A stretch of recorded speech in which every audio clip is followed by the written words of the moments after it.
నిన్న సాయంత్రం మా తమ్ముడు ఇంటికి వచ్చినప్పుడు ఒక కోతిపిల్లకి యాక్సిడెంట్ అయిందంట. ఎవరో గుద్దేసి వెళ్ళిపోయింది వేస్ట్ గాడు. అది బతికిదేని వాడు ఇంటికి తీసుకొచ్చింది పాపం. అదే గాలి వాటర్ పోసింది, ఆయన సరే అయితే బతకలేదు. అప్పటిదాకా బాగానే ఉంది, కొంచెం అటు ఇటు కదిలినట్టు అనిపించింది. బతికిద్దేమని తీసుకొచ్చింది. దెబ్బలు కూడా పెద్ద తగలలేదని, కానీ లోపల తగిలినట్టుంది, అది చనిపోయింది. మనుషులు మరీ ఇంత మూర్ఖంగా తయారైతే ఎలా?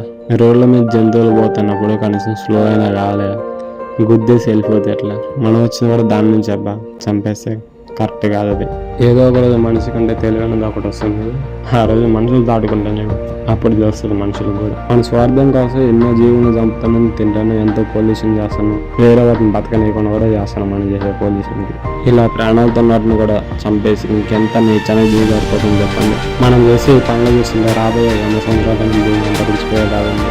Save animals, save nature, follow our Indian culture.